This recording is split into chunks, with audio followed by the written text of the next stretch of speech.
Staring at the Moon, Chapter 6, Flawless, Allergic, Otis. These are writings from 2022. I thought God made me ugly, but He showed me my own beauty. My insecurities run deep, real deep. As young as I can remember, I was called chubby or ugly, frizzy hair, and buck teeth. Years turned, and it bothered me, believing the words. This fact of life never went away. In a world where being desirable is the prize, it made me feel left out. Being desirable was the last on my list of to give a fuck. Being desirable was second to real things that matter.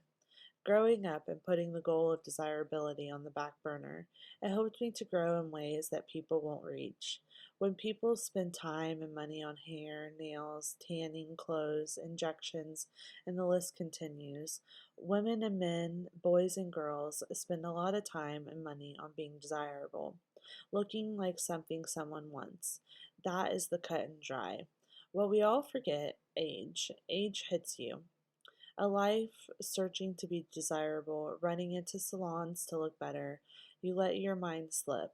You lose your lost time, time that was spent doing something more fulfilling. The years turned and my beauty blossomed naturally. I really did wake up like this. My face stayed makeupless, my hair stayed untouched, and the less I messed with my physical body, the more beautiful I become, the more desirable I become. Years I ran, I biked, I ate less, I did everything that someone said to do. Eat this, run this, bike this, do this. Whatever tip to be more attractive, I did it. I ate 1,000 calories for 11 years, just 1,000, and on Friday I allowed myself to increase to 1,200, no more than 1,400, and if I ate 2,000 calories, I was mean to me for months, calling myself every mean name. When doctors looked at me and they just don't get it. Why was I overweight? You don't eat. Your guess is as good as mine. I walked on lunch, I walked before and after work. On Saturday, I stayed active from morning to evening. Sunday, I cleaned from the morning to the evening, and I never stopped. I would lose weight, then I would put it back on. And therefore, I just eat what I want now. I spend years of not eating, that now I struggle with eating. Admitting that I had an eating disorder is the first step.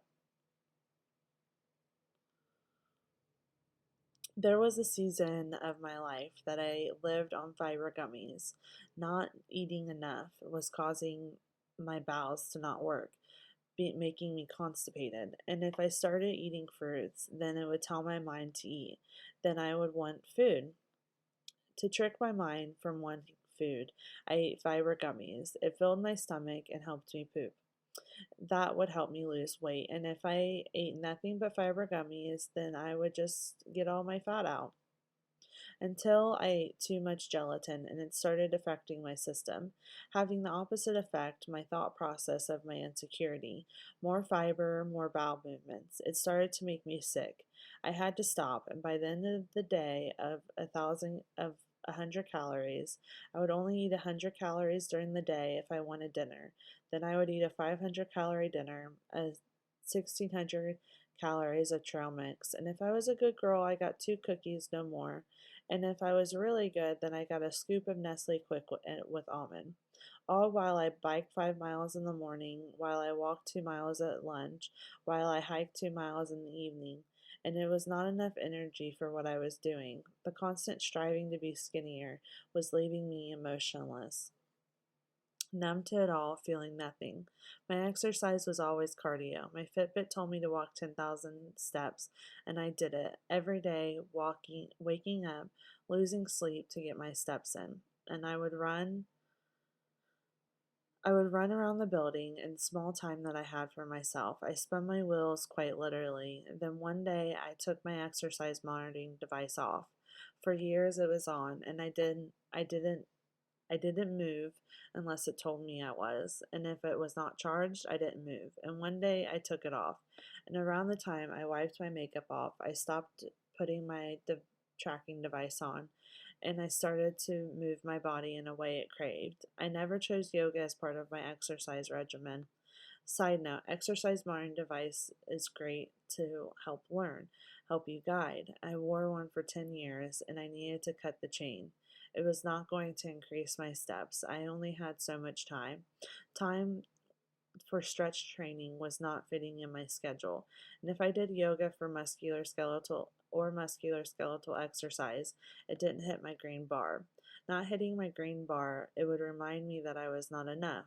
And it would remind me that I was worthless. And then when I stopped to eat to be well, exercising away, my body responds better.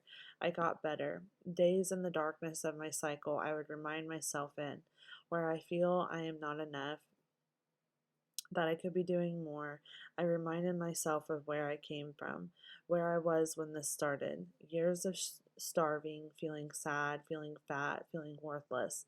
Now I am full. I eat more. I'm skinnier than I used to be, and I eat what I want when I want. Now there are days when I look up and it's been hours since I ate. My mind is trained to not want food. There are times when I get sick at the sight of food, and if I do eat, I'll throw up. Did I binge or purge? No, but I have binged so hard that my body would throw up. And if I wanted to hurt myself, punish myself with food, I would eat until I would throw up. Throw up because I ran out of room.